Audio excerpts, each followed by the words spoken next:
내가 믿고 또 의지하는 내 모든 형편 아시는 주님, 늘 보호해 주실 것을 나는 확실히 아네.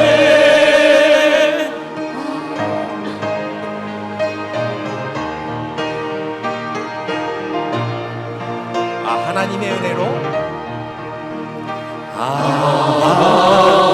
하나님의 은혜로 있을 데 없는 자 왜 구속하여 주는지 난 알 수 없네. 왜 내게 굳센 믿음과 왜 내게 굳센 믿음과 또 복음 주셔서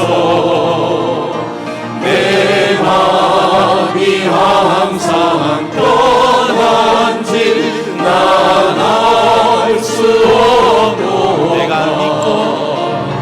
내가 믿고 또 의지하는 내 모든 형편 아시는 주님, 늘 보호해 주실 것을 나는 확실히 아네.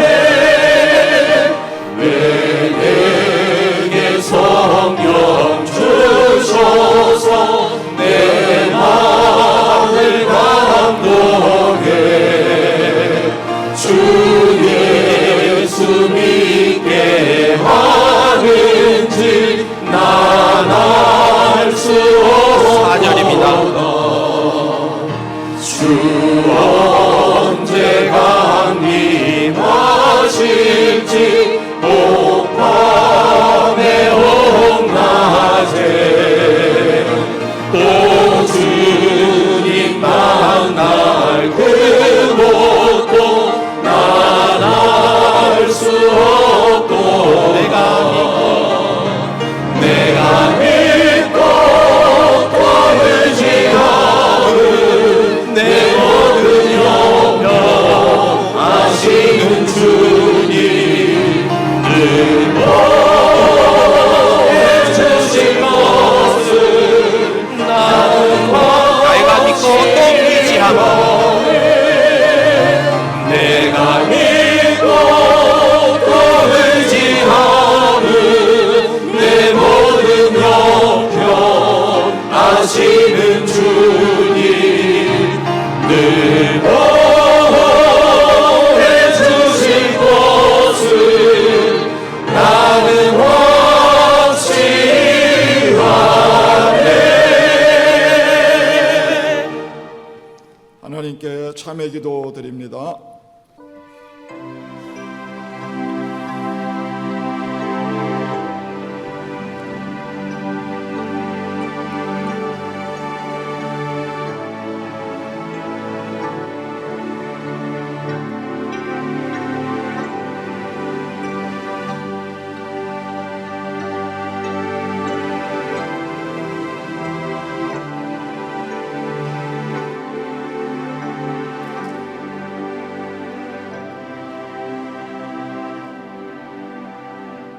친히 나무에 달려 그 몸으로 우리 죄를 담당하셨으니 이는 우리로 죄에 대하여 죽고 의에 대하여 살게 하려 하심이라.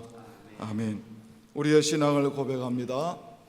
전능하사 천지를 창조하신 삼위일체 하나님을 내가 믿사오며 그의 독생자 주 예수 그리스도를 믿사오니 이는 성령으로 잉태하사 동정녀 마리아에게 나시고 아버지 하나님의 뜻으로 고난을 받으사 십자가에 못 박혀 죽으시고 장사되어 지옥에 내려가신 지 사흘 만에 죽은 자 가운데서 살아나시어 하늘에 오르사 전능하신 하나님 우편에서 일하시다가 그곳으로부터 산자와 죽은 자를 심판하러 오시리라. 성령을 모셔 드리오며 성경만이 정확 무한 하나님의 말씀임을 믿으며 거룩한 교회와 성도와 서로 친교하는 것과 죄를 용서하신 것과 몸이 예수님처럼 다시 사는 것과 천국에서 영원히 사는 것을 믿사옵나이다. 아멘.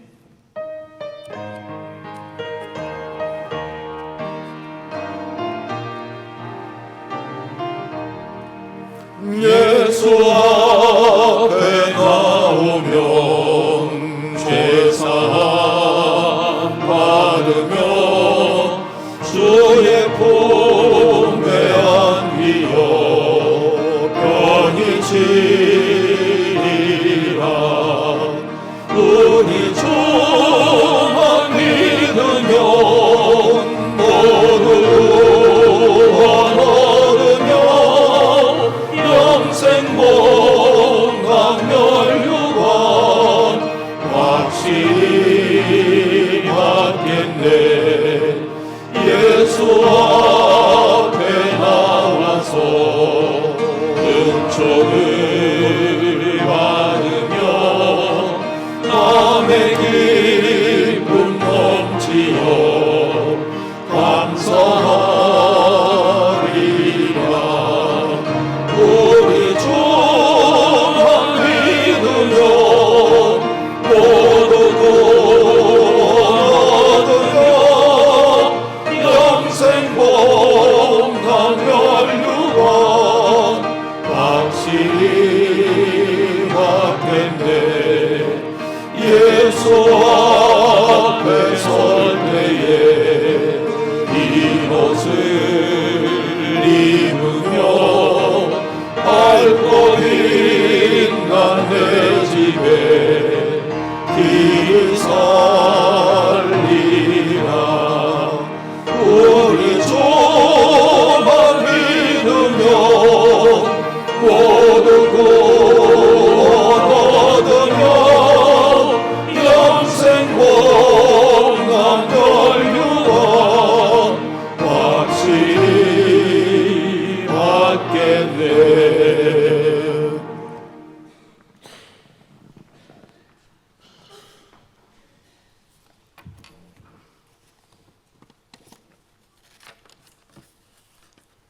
하나님 아버지 감사합니다.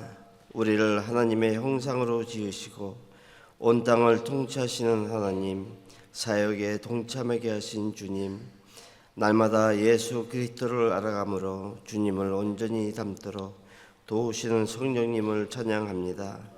예배 가운데 영광 드러내시기를 기뻐하시는 주님, 이 시간 충만하게 임재하셔서 우리로 하여금 하나님의 영광을 보게 하소서. 이 시간 우리의 마음을 겸손히 주님 앞에 내려놓습니다.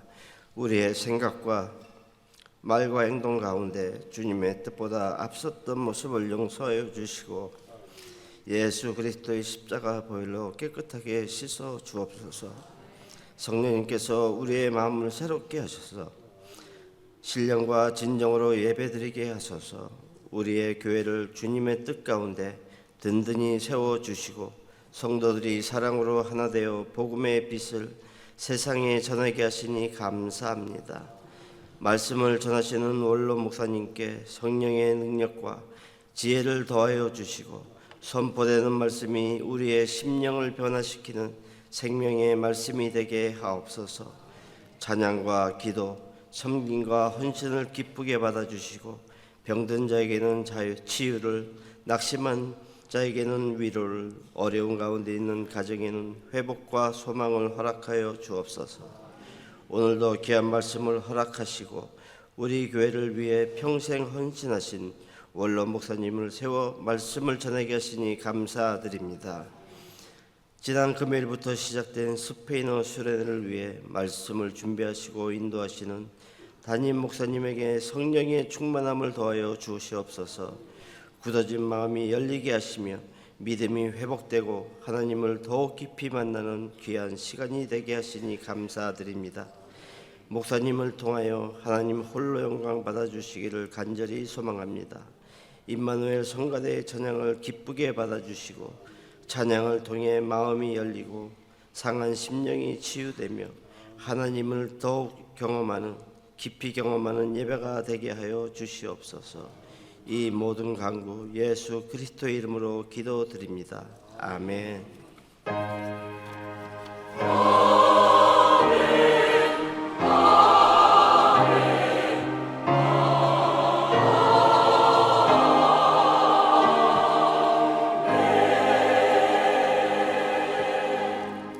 오늘의 복된 주님의 날에 우리에게 주시는 하나님의 말씀은 마태복음 27장의 말씀입니다. 26절로 44절의 말씀 봉독합니다. 이에 바라바는 그들에게 놓아주고 예수는 채찍질하고 십자가에 못 박히게 넘겨주니라. 이에 총독의 군병들이 예수를 데리고 관정 안으로 들어가서 온 군대를 그에게로 모으고 그의 옷을 벗기고 홍포를 입히며 과시관을 엮어 그 머리에 씌우고 갈대를 그 오른손에 들리고 그 앞에서 무릎을 꿇고 희롱하여 이르되 유대인의 왕이여 평안할지어다 하며 그에게 침뱉고 갈대를 빼앗아 그의 머리를 치더라.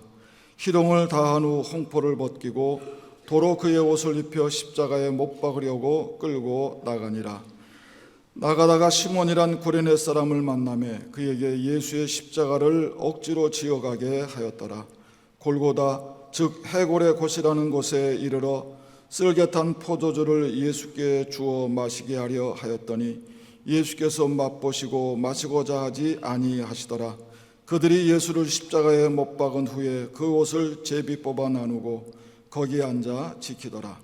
그 머리 위에 있는 유대인의 왕 예수라 쓴 죄패를 붙였더라. 이때 예수와 함께 강도 둘이 십자가에 못 박히니 하나는 우편에 하나는 좌편에 있더라. 지나가는 자들은 자기 머리를 흔들며 예수를 모욕하여 이르되 성전을 헐고 사흘에 짓는 자여 네가 만일 하나님의 아들이거든 자기를 구원하고 십자가에서 내려오라 하며 그와 같이 대제사장들도 서기관들과 장로들과 함께 희롱하여 이르되 그가 남은 구원하였으되 자기는 구원할 수 없도다. 그가 이스라엘의 왕이로다. 지금 십자가에서 내려올지어다. 그리하면 우리가 믿겠노라. 그가 하나님을 신뢰하니 하나님이 원하시면 이제 그를 구원하실지라. 그의 말이 나는 하나님의 아들이라 하였도다 하며 함께 십자가에 못 박힌 강도들도 이와 같이 욕하더라. 아멘.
아멘. 할렐루야. 하나님께 찬송과 감사 영광 돌립니다. 우리 찬양대원들 또 경배와 찬양을 인도하시고 수고하신 모든 분들 또 오늘도 식당이나 모든 봉사와 헌신의 자리에서 오늘의 예배를 위해서 또 성도님들의 교제를 위해서 애쓰고 수고하시는 모든 분들 향해서요, 서로를 쳐다보시면서 사랑해요 합시다. 제가 이러니까 다 뒤로 넘어가시려고 그러네.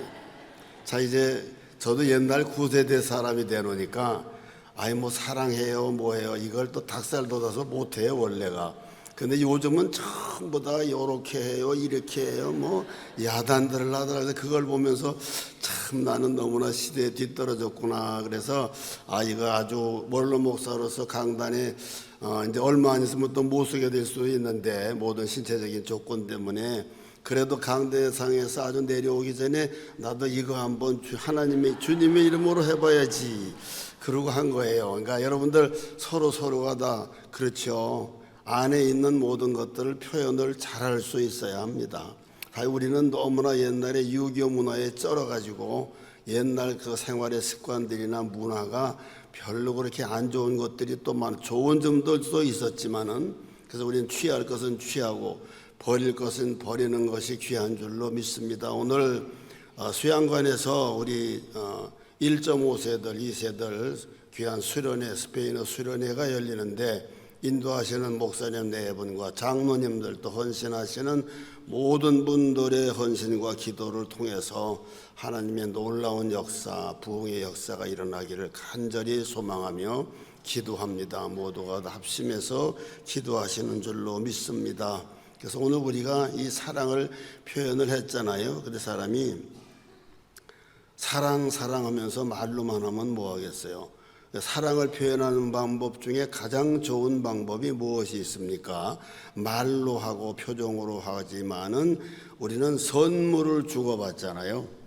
선물 주고받는, 선물을 받는 사람도 참 좋지만 선물을 주는 사람도 일단 내가 선물을 주어야지 하고 마음을 먹었으면 벌써 기분부터 좋아지잖아요. 우리는 살면서 사랑을 표현하는 방법 중에 가장 귀한 것이 선물이지 않습니까? 그래서 우리가 믿는 사람으로 한 피 바다 한 몸 이룬 우리 그리스도인들로서 생각해 보아야 할 것이 뭔가.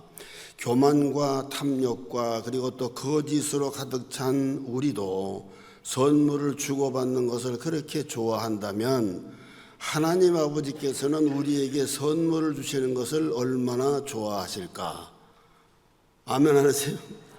한번 생각해 보세요. 얼마나 좋아하실까? 저희 집사람은 미국에 있는 손녀딸들이 왔는데 와서 한 보름 있다 갔잖아요. 보름 있다 갔는데 오기 전에 뭐 선물 산다고 한국에서도 올 때 딱 큰 것도 아니에요. 뭐 요만한 거 액세서리 이런 걸 이만큼 사가지고 그걸 갖다가 오면 잘 줘야지 그러고 보관을 잘 해놨는데 갈 때까지 못 찾았어.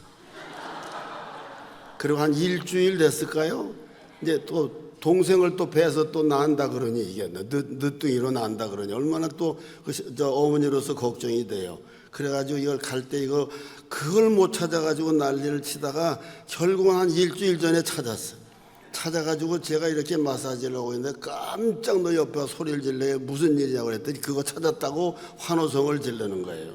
그 선물이 참 그렇게 좋은 거예요. 예, 드디어 찾았어요. 근데 우리 주님은 보세요. 할머니도 사랑이 부족한 인간도 손자들한테 선물 주기를 그렇게 마음을 쓰는데 우리 주님께서는 우리를 향해서 얼마나 이 귀한 선물 주시기를 좋아하실까. 그래서 이거를 잘 표현해 주시는 말씀이 있잖아요.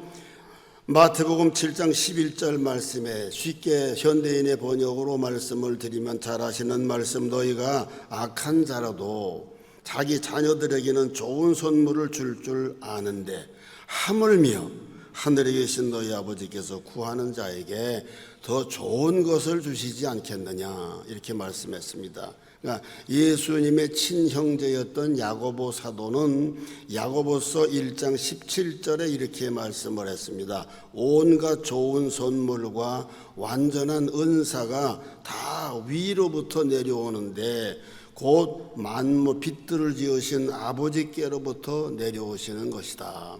선물이 위로부터 내려온다는 것이죠. 그래서 우리는 지난 한 주간 동안도 그래서 일반적인 은혜, 자연적인 선물 가운데서 그거를 마음껏 누리고 사시면서도 늘 그냥 당연한 것으로 알고 그냥 지내잖아요.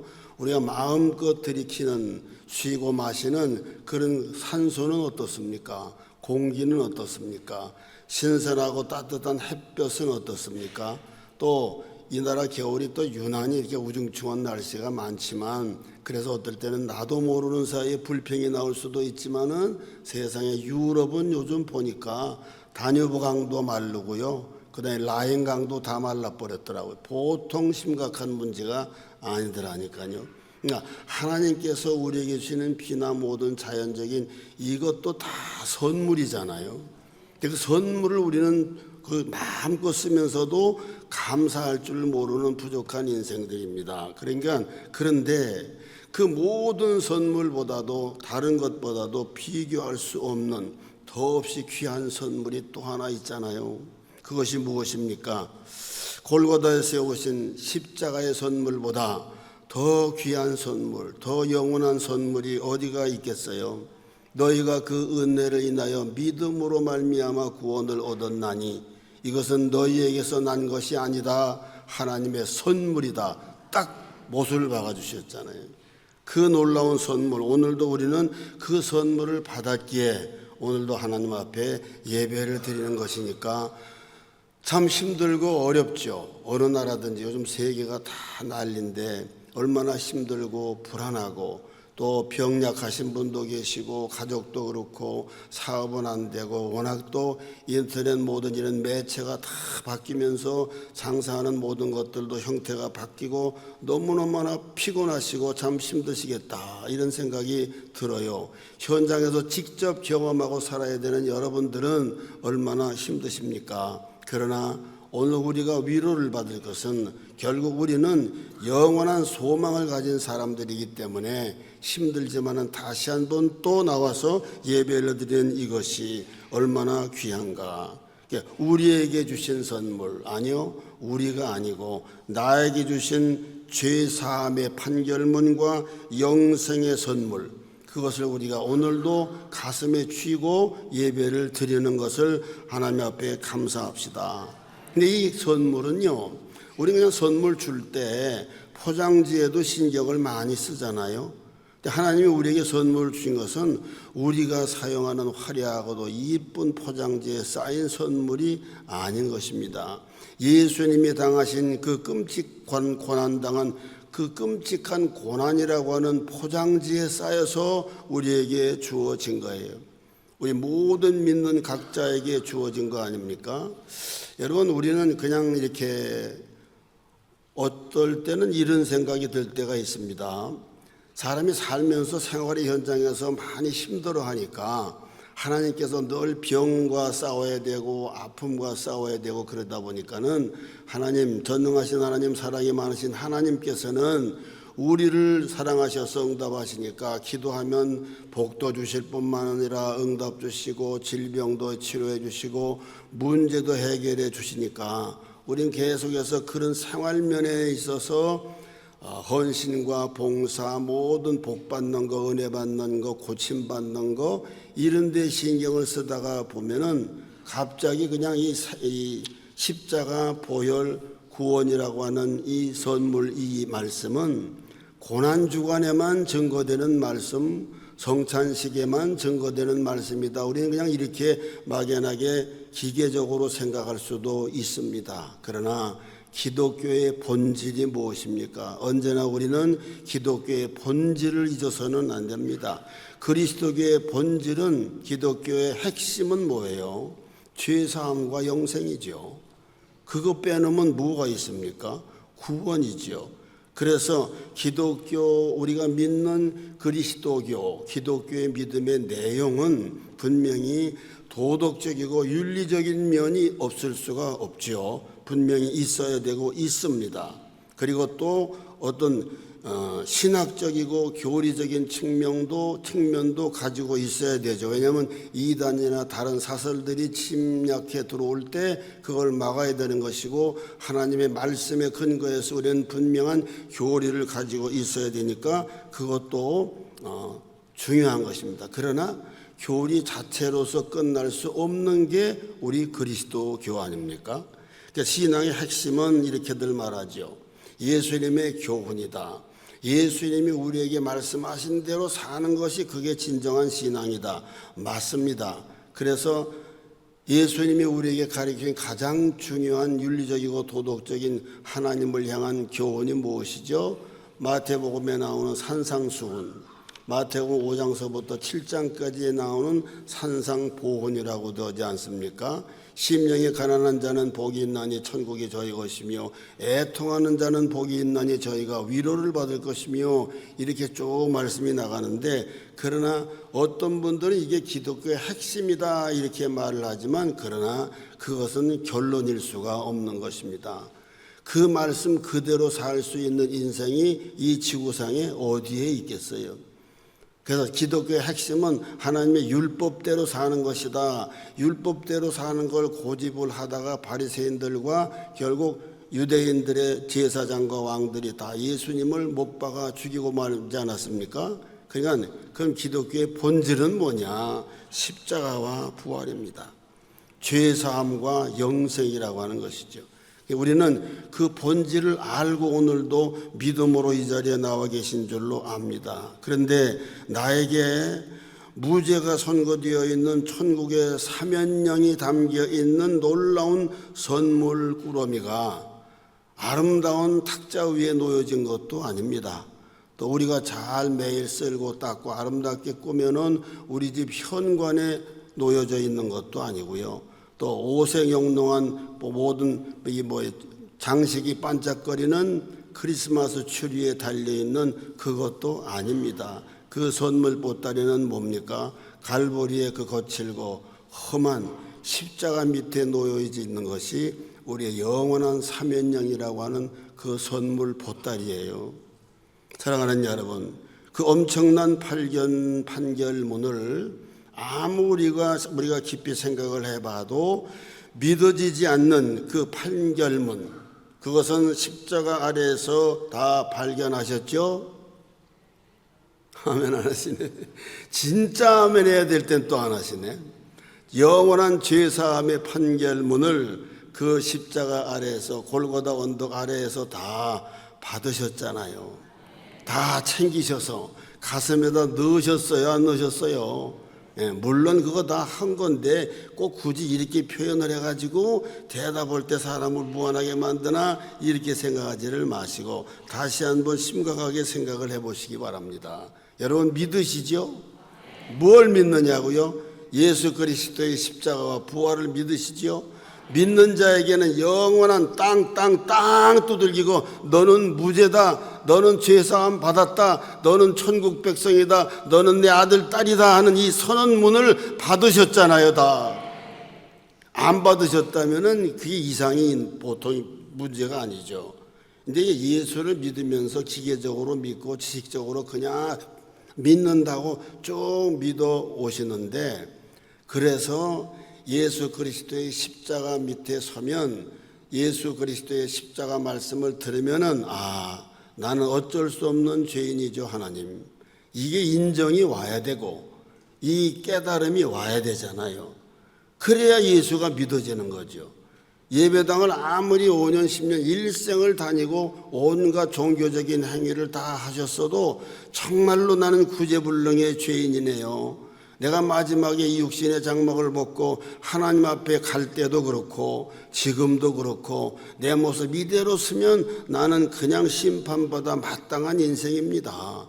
이런 깨달음과 이런 고백이, 이런 인정이 나와야 예수가 믿어질 거 아닙니까? 그런 사람에게 예수가 필요한 거예요. 나는 이만하면 됐죠. 그런 사람에게는 예수가 그렇게, 예수님은 절대잖아요. 예수님은 생명이잖아요. 그러니까 예수를 믿어도 그냥 믿는 건지 안 믿는 건지 참 전혀 변동도 없고, 물론 그래도 믿는 거야 그 영혼이 거듭나는 것이야 성령이 하시는 것이니까 하나님만이 아시겠지만, 그래도 우리는 대충 이렇게 스스로도 알 수 있고 대충 봐도 알 수가 있지 않겠어요? 말씀을 받아들이는 거나 또 십자가 앞에 서는 태도나 모습이나 기도회나 모든 것을 볼 때 아무런 목석과 같이 다니는 양반들은 그건 보통 문제가 있는 게 아니에요. 어쨌든 간에. 그래서 그 선물 상자는 깨끗한 포장지에 쌓여서 예쁜 리본이 달려있는 것도 아니더라 이 말이지. 선물 상자 전체가 역겨운 비린내가 풍기는 피로 범벅이 되어 있는 그 상자에 담겨 있는 것이 영생이라고 하는 선물입니다. 우리는 주님이 나 대신 고난당하신 십자가라는 것은 선물을 생각할 때에 그 전체만 뭉뚱그려서 생각할 때가 있지 않습니까? 그렇기 때문에 거기에 포함되어 있는 다른 구체적인 선물들에 대해서는 그냥 대충대충 생각하고 넘겨볼 때가 많이 있는데, 그것까지도 깊이 생각해 보는 것이 우리는 참 필요하다고 생각을 합니다.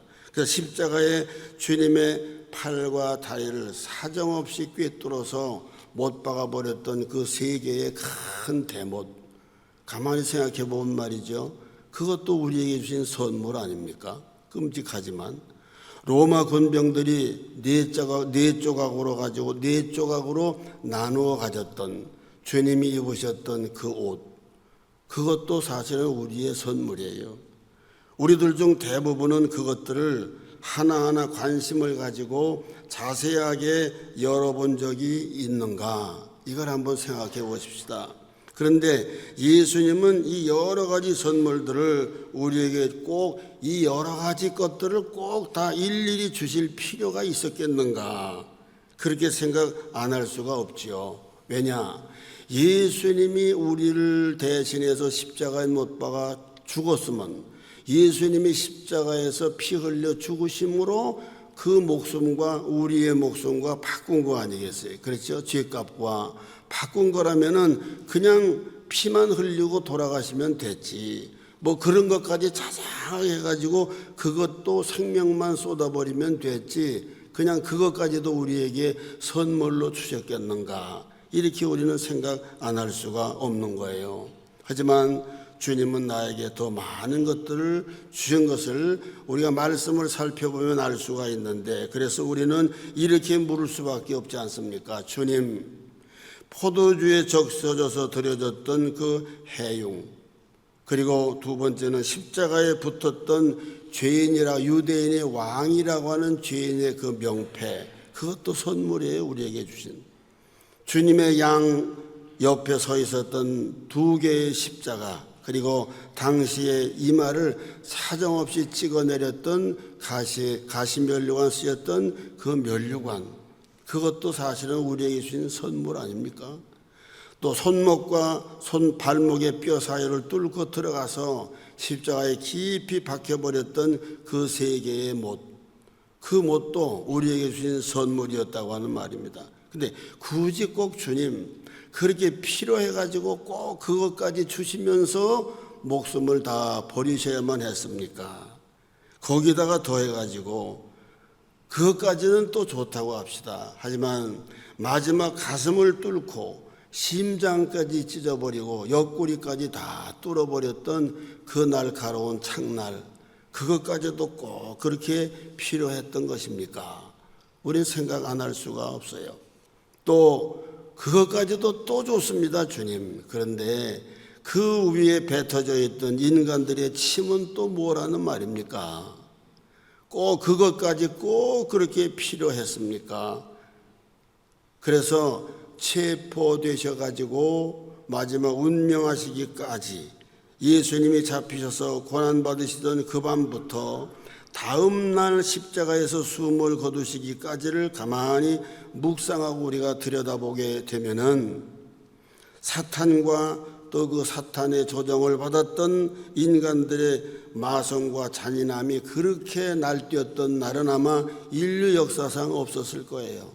얼마나 잔인하게 굴었습니까? 제자들은 그냥 처음에는 잠자느라고 바빴고 나중에는 제자들은 제정신 차리고 보니까 도망가느라고 바빴지 않아요? 악한 헤롯 왕은 그 밤에 볼거리를 원했습니다. 또 빌라도는 자기가 대로마 제국의 총독이면서도 얼마나 비겁하게 예수님에게 죄가 없는 걸 분명히 알고도 그는 손을 털어버리고 너희들 마음대로 해라 비겁하게 그렇게 등을 돌려버리지 않았습니까?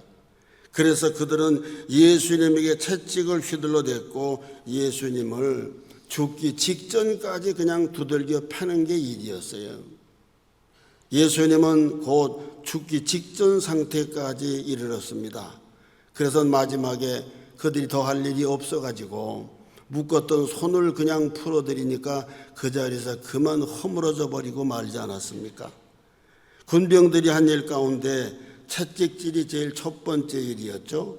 그리고 세 번째 일은 예수님을 십자가에 못 박아서 죽여버리는 일이었습니다. 우리는 이 행동들을 하건 이 로마 군병들을 사실상 가만 보면 로마 군병들만 욕하고 탓할 수는 없습니다. 왜? 이 사람들은 명령에 살고 명령에 죽는 군인들 아니었습니까? 그러니까 어쩔 수가 없는 것이죠.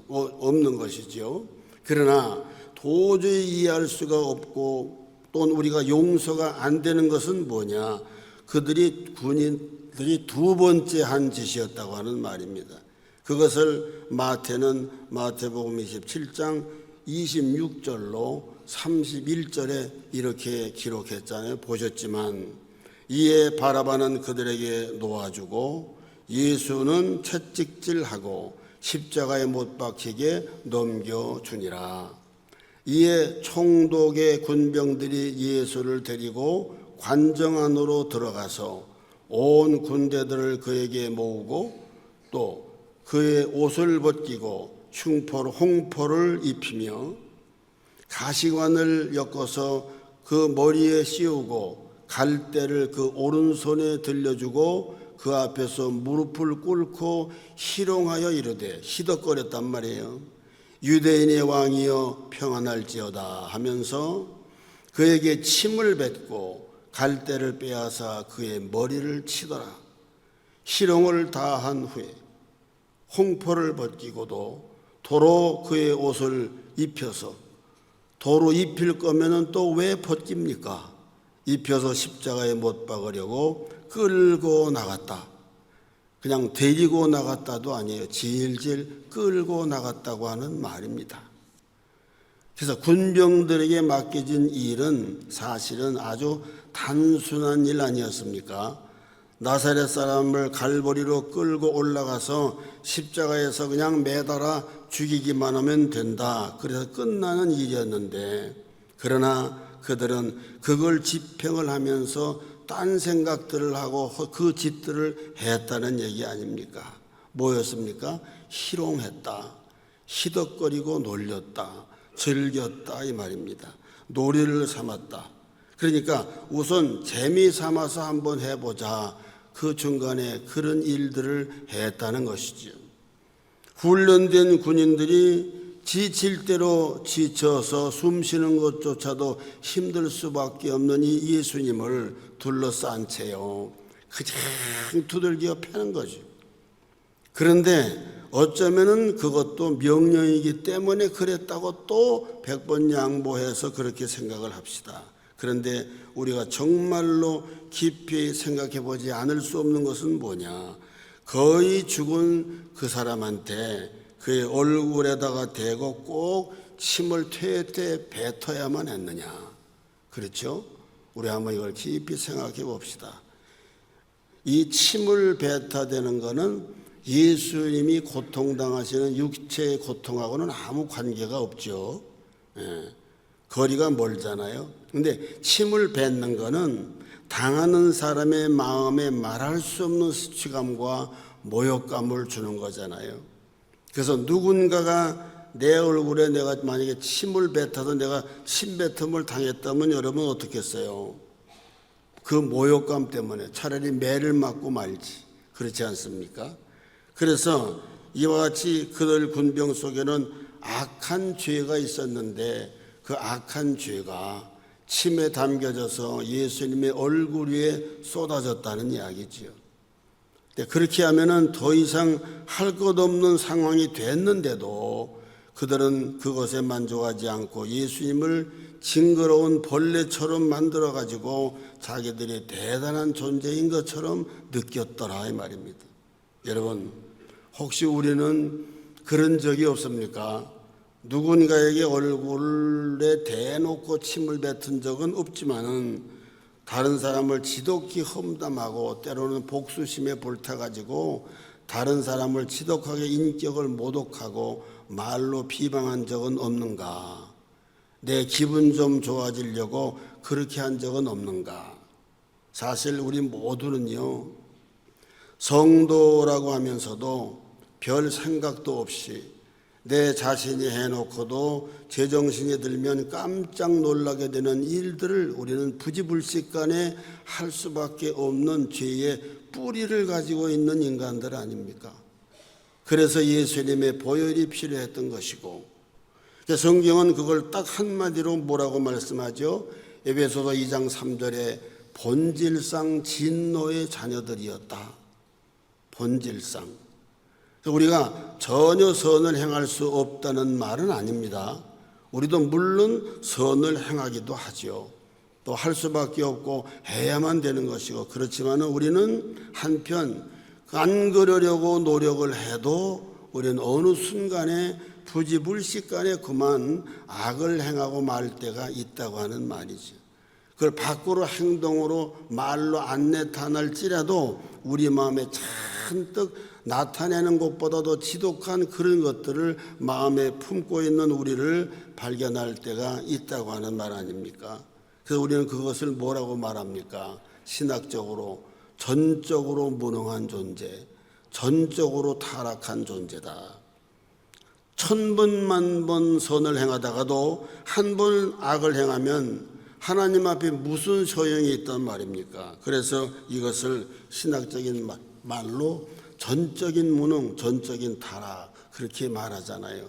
그래서 다윗은 이거를 너무나 잘 알았기 때문에 시편 51편 5절에 이렇게 고백했잖아요. 잘 아시는 말씀. 하나님, 나는 태어날 때부터 어머니 뱃속에서 죄인으로 태어났습니다.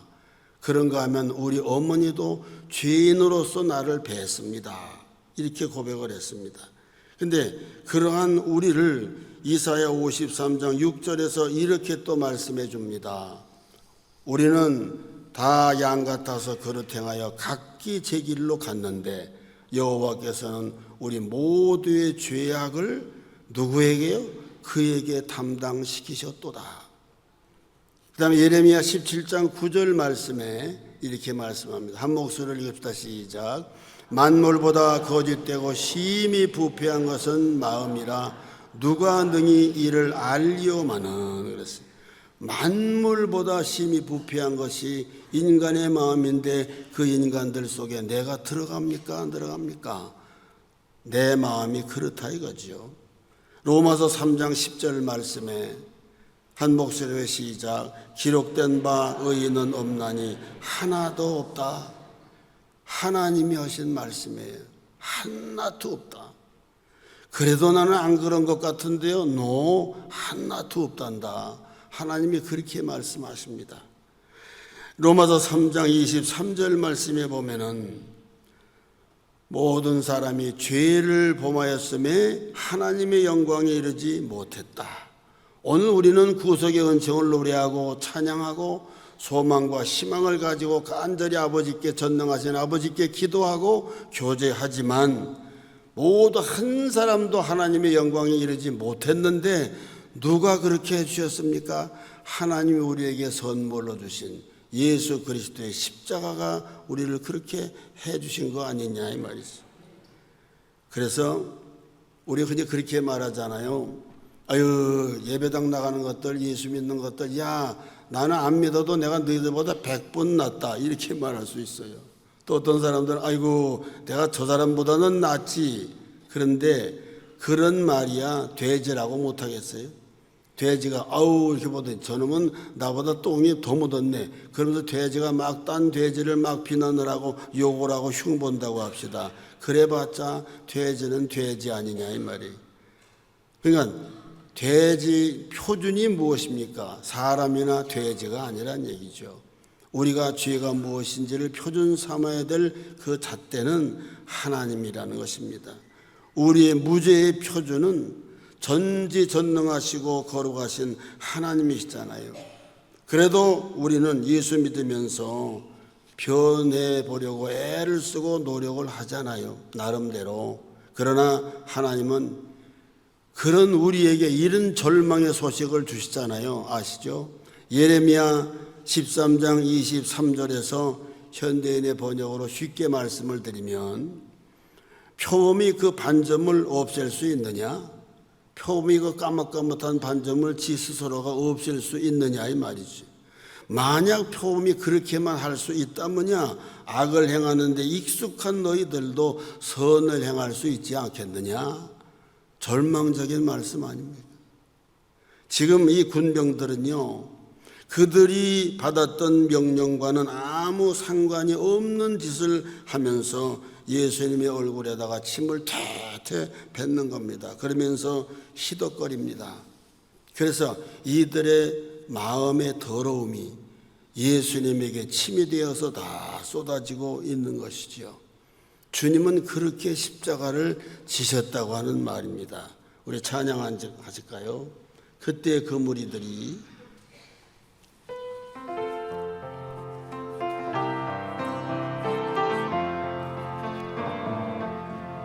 그때 그 무리들이 예수님 못 박았네. 모습 세계의 그 모습으로 망치 소리 내 맘을 울리면서 들렸네. 그 피로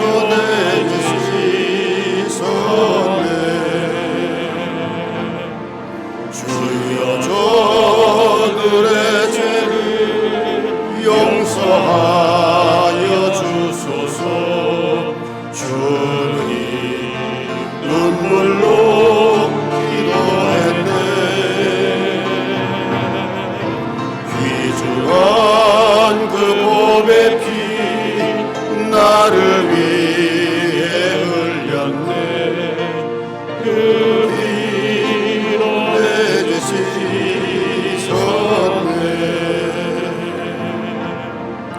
이유는 그 무리들 주님 옷 벗긴 후에 주님 몸이 빛을 넣었네.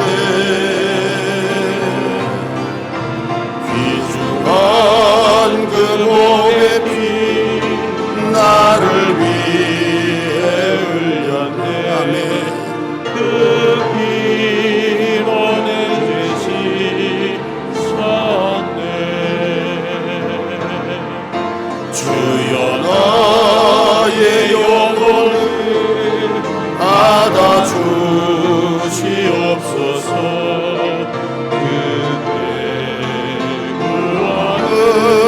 이루셨네. 마지막 피 한 방울 나를 위해 흘렸네. 그 피로 내 죄 씻었네.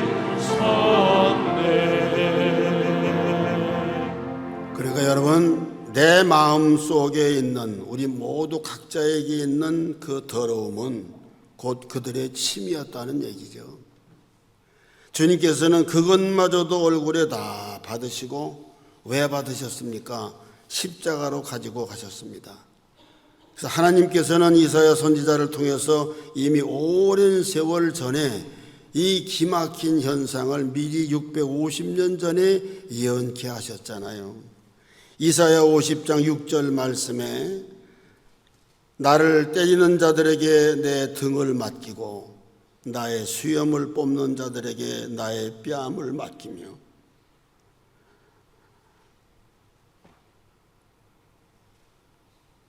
모욕과 침뱉음을 당하여도 내 얼굴을 가리지 아니하였느니라. 그러니까 수염까지도 뽑았다는 얘기예요. 하나님 아버지는 얼마든지 다르게 하실 수도 있으시잖아요. 그죠? 아버지 계획에 따라서 목을 축일 수 있었던 포도주가 예수님에게 건네지지 않았었습니까? 그렇다면 그 더러운 침을 닦을 수 있는 수건이 제공되지 말란 법이 어디 있겠어요? 하나님은 하실 수가 없으셔서 그렇게 하셨을까요? 구레네 시몬이 예수님의 십자가를 대신 졌습니다. 놀라운 일을 했죠. 그러나 예수님의 침은 닦아드리지를 못했어요. 그분이 얼마든지 동원하실 수 있는 천사들도 그 얼굴에 뱉어진 침을 닦지 못하게 하셨다고 하는 말 아닙니까? 그래서 세계에 끔찍하게 굵은 그 못을 택하신 우리 예수님은 그 더러운 침도 소리 없이 다 택하셨습니다. 그리고 아무 말씀도 없이 얼굴에 덮어 쓰시고 십자가 위에 누우셨어요. 마땅히 내가 덮어 써야 할 그 모욕과 수치, 그것까지도 가지고 가신 거예요. 마지막 하나님의 심판대 앞에 가가지고 하나님 앞에 우리는 얼마나 수치를 당할 존재들이었습니까? 그런데 우리 주님이 우리가 수치를 당하지 않는 것은 주님이 그 수치까지도 다 가지고 가셨기 때문 아닙니까? 우리는 다 아담처럼 저주 아래 있었잖아요. 그래서 갈라디아서 3장 13절에 기록된 것처럼 그리스도께서 우리를 위하여 저주를 받은 바 되셨다. 저주의 침까지도 골고다로 가지고 가셔서 십자가에 오르셨다고 하는 사실입니다. 나에게 뱉어져야 마땅했던 그 침인데 범죄자들이 여러분 기자들이 막 카메라 플래시를 터뜨리고 모든 사람들 앞에 드러나게 될 때 특징이 무엇입니까? 그들의 양손에 채웠던 수갑, 그 수갑마저도 수건으로 둘둘 감잖아요. 얼굴은 푹 숙입니다. 그래도 모자라 가지고 모자를 덮어 쓰잖아요. 그리고 또 그것도 모자라서 마스크까지 하지 않습니까? 왜 그렇습니까? 자기가 지은 죄가 수치를 몰고 온 것이죠. 우리가 하나님 앞에 마지막 심판대에 갔을 때 우리는 그렇게 할 수밖에 없는 인간들이었다는 것이죠. 그 부끄러운 십자가, 영 죽은 나를 살리려 그 영광 떠나서 그 부끄러운 십자가 날 위해 지셨네. 우리가 찬송하지 않아요? 그래서 이 세상엔 아무 인간도 내가 저지른 죄로 인해서 나에게 내려지는 부끄러움을 누가 대신 받아줄 수 있는 인간이 누가 있습니까? 주님의 심판대 앞에서 벌거벗은 수치스러운 모습으로 떨 수밖에 없었던 그 부끄러움을 주님은 그 모든 것들을 다 한때 엮어서 십자가 위로 가지고 가셨단 말입니다. 그래서 그가 찔림은 우리의 허물 때문이요 그가 상함은 우리의 죄악 때문이라. 내 죄값 때문에 예수 나를 위하여. 그래서 우리에게는 영원한 무죄의 판결 선언문이 우리에게는 다 선고가 된 거예요. 그래서 사랑하는 여러분, 오늘도 우리는 꼭 고난주간에만 우리가 살펴야 되고 다시 생각해야 되는 십자가의 은혜가 아니라 늘 십자가의 은혜 가운데 머물러야 돼요. 이 땅에 우리에게 진정한 소망과 위로를 줄 수 있는 게 뭐가 있어요? 뭐가 있습니까? 짧은 세월 사는 동안에 이 일은 끊임없이 벌어지고 사건 사고도 끊임없이 벌어지고 사람 사이의 갈등이나 물리적인 어떤 악한 조건들이 얼마나 많이 우리를 괴롭힙니까? 그러나 그 가운데서 한 문제 해결해서 응답을 받고 나면 금식하고 씨름을 해서 주님 만나고 나면 그걸로 인생이 끝나지는 겁니까? 아니에요. 또 와요. 짧은 인생이다 하면서도 왜 그렇게 힘들고 길게 느껴지고 지루하게 느껴집니까? 왜 그렇게 부담스럽고 어렵고 이나라말로 꼬고서는 또 왜 그렇게 많습니까? 그렇기 때문에 우리의 영원한 소망은 십자가예요. 그 주님의 구속의 은혜예요. 그래서 나의 죄 때문에, 나의 허물 때문에, 나 때문에, 바로 나 때문에 주님이 십자가를 지었으니까 이것 붙들고 소망하고, 이것 붙들고 위로받고, 이것 붙들고 큰 소망을 바라보고, 이것 붙들고 이기고, 이것 붙들고 다시 위로받고, 이것 붙들고 용서해주고, 이것 붙들고 또 힘을 얻어서 또 일어나야 되는 것이죠. 우리가 해야 할 게 뭐예요? 결국 이것을 전해야 되는 거예요. 예수 나를 위하여. 18세기에 독일의 슈텐베르그라고 하는 유명한 화가가 있었습니다. 한 번은 그가 십자가에 달리신 예수 그리스도를 초상화로 그리기 위해서, 고난당하신 예수님을 그리기 위해 가지고 시작을 했는데 영 중간에 그림이 자기 생각대로 완성이 잘 안 되는 거예요. 그래서 어느 날 막 씨름을 하다가 지쳐가지고 나가서 산책이나 해야지 그러면서 나갔다가 이 슈텐베르그가 아주 예쁘고 매력적인 어린 소녀 하나를 만났습니다. 집시죠. 옛날에 유럽에 집시가 유명했잖아요. 그 옛날에 화가들은 다 그렇게 사람들을 놓고 그리고 그런 걸 많이 했지 않습니까?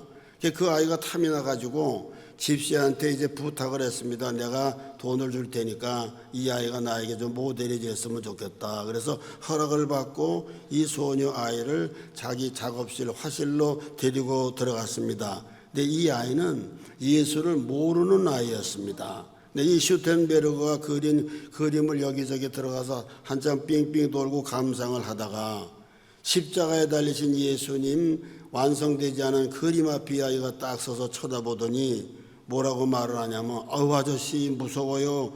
왜 저 사람은 저렇게 나무에 매달려서 죽은 거예요? 이렇게 물어봤어요. 그래서 이 슈텐베르가 그거는 십자가라고 하는 것인데, 옛날에 로마 시대에 죄 지은 사람은, 못된 죄 지은 사람은 저렇게 십자가에다 못 박아서 죽였어. 그 사형을 시켰단다.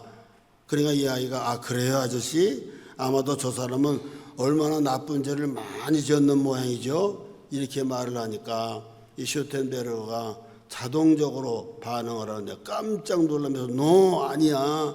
저 사람은 그렇게 죄 지어가지고 그런 게 아니야. 저 사람은 죄와는 상관이 없는 사람이거든. 근데 다른 사람들 때문에 저렇게 십자가에 매달려 있는 거야. 그러니까 이 아이가 또 묻습니다. 그래요 아저씨? 참 이상하네요. 그러면 저 사람이 도대체 누구 때문에 저렇게 죄를 지었다는 거예요? 이렇게 물어봅니까? 그러니까 이 사람이 모든 사람들 때문에 그렇게 죽은 거지. 그 모든 사람들 가운데는 너도 들어있고 말이야. 또 나도 들어있단다. 근데 이 아이가 깜짝 놀라면서 하는 말이, 정말로 저분이 나 때문에 죽었단 말이에요? 정말로 아저씨 때문에 죽은 거예요? 아니 왜 그랬대요? 이렇게 물어보는 거예요. 그러니까 이 슈텐베르가 그 말에 대답이 안 나오고 깜짝 놀랐습니다. 그래서 그 말 한마디가 자기 가슴에 깊이 찔러오는 거예요. 깜짝 놀래가지고 정말로 내가 예수가 모든 사람을 위해 십자가를 지었다고 하고 나 위해서도 십자가 졌다고 하는 건 알고 있었지만은 정말로 이 아이가 물어보는 것처럼 나 때문에 죽었는가? 답이 안 나오는 거예요.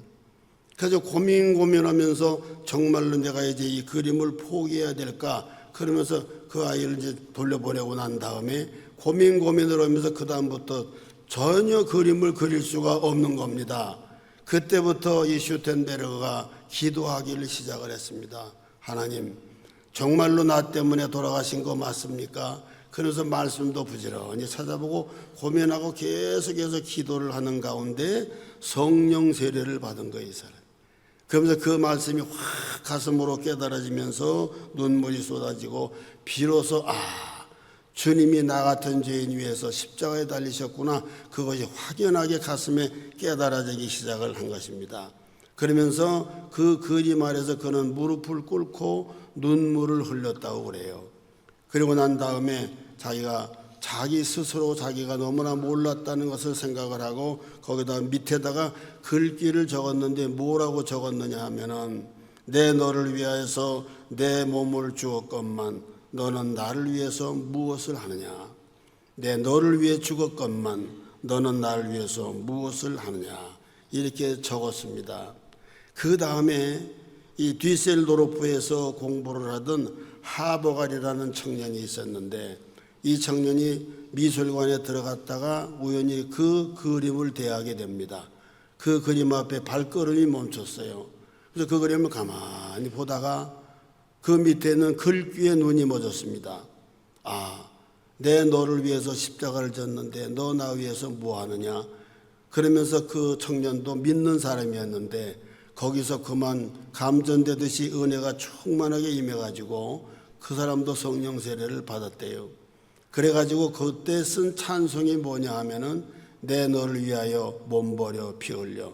지금부터 167년 전의 얘기입니다. 그 사람이 이 찬송가를 작시를 했어요. 그래서 그 찬송가가 그렇게 유명해지게 되었습니다. 사랑하는 우리 제일성도님 여러분, 예수 그리스도는 어느 누구도 아닌 바로 나 때문에 십자가 지시고 우리의 영원한 소망을 주셨으니 한 주간을 또 살아가고 앞으로 우리 앞에 어떤 날들이 어떤 고난과 역경과 슬픔이 우리를 기다릴지 모르지만 마지막 죽음과 대면하는 순간에도 예수 나를 위하여 이 말씀으로 큰 위로를 받으시고 굳게 붙드시고 승리하는 삶을 사시기를 예수 그리스도의 이름으로 간절히 축복합니다. 찬양합시다. 예수 나를 위하여, 내 너를 위하여.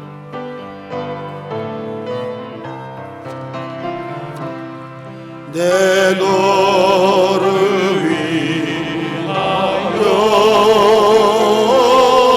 몸 버려 피 흘려 내 죄를 속하여 살 길을 주었다. 너 위에 몸을 주었만 너무 주느냐. 너 위에 몸을 주었만 날 무엇 주느냐.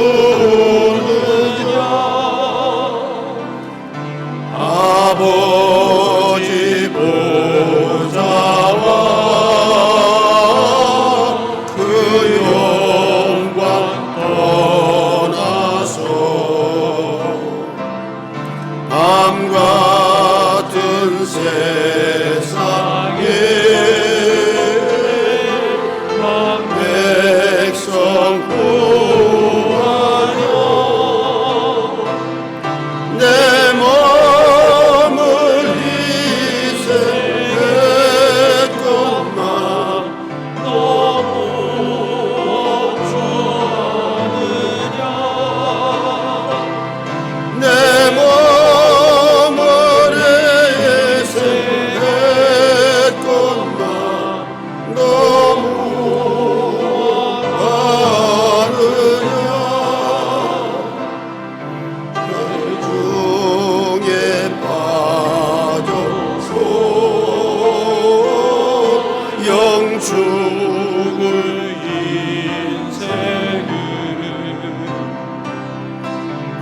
구하여 주려고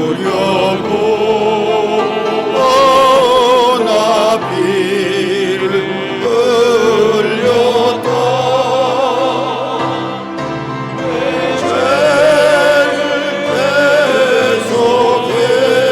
계속했건만 너무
아버지,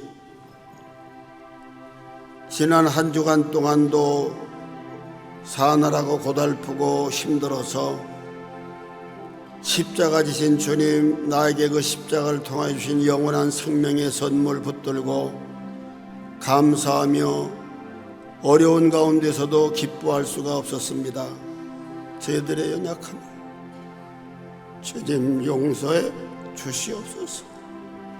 우리가 이 땅에서 부귀와 영화를 누려서 또 출세하고 우리가 하고 싶은 거 다 한다고 할지라도 살아봤자 몇 년 살겠습니까? 영화를 누려봤자 얼마나 많이 누리겠나이까? 우리의 실상을 바로 알게 하시고 오늘도 영원한 생명이신 십자가를 바라보게 하시니 감사합니다. 한시라도, 한 주간도, 한 달이라도 십자가 붙던 이 손길 놓치지 않게 하시고 십자가 바라보는 이 눈길 놓치지 않게 하시고 영원한 소망, 새 생명 감사하여서 고난과 역경과 슬픔과 한을 이길 수 있는 저희들이 되게 하여 주시옵소서. 그래서 이 성전에, 그리고 내가 처하는, 우리 모두가 처하는 처소마다 주님의 보혈의 찬송, 갈보리의 찬송, 부활의 찬송이 언제나 끊이지 않도록 역사해 주셔서 우리 주변에 생명 없는 저들을 살려내는 저희들이 되게 하시고 우리 교민사회뿐만이 아니라 우리 이웃만이 아니라 먼 나라의 담장을 넘어서 저 외국에까지 선교에 힘쓰는 저희들이 되게 하셨사오니 이 놀라운 은총을 더 놀랍게 발전될 수 있도록 은혜 내려 주시옵소서.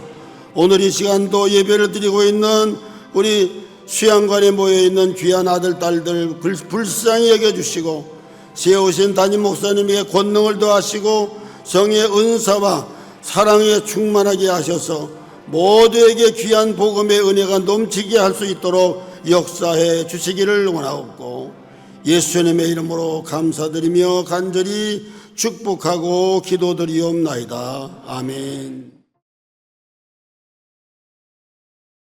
지금은 우리의 영원한 소망이 되시는 주 예수 그리스도의 은혜와 하나님 아버지의 놀라우신 사랑하심과 성령 하나님의 충만 보호 감화 감동 인도하심이 오늘 광복 81주년을 맞이하면서 아버지 앞에 기도하고 예수님 나를 위해서 십자가에 돌아가신 그 은총을 가슴에 깊이 안고 선물을 붙들고 담대하게 살아가기를 원하며 기도하는 온 성도님들 머리 위에, 그리고 행하는 모든 일 위에, 그리고 우리 후의 학교 위에, 그리고 아멘교회와 열방교회 위에 지금도 이 예배를 드리는 모든 교민사회 교회 위에 이제로부터 영원토록 함께 계시옵기를 주님의 이름으로 간절히 축원하옵나이다. 아멘.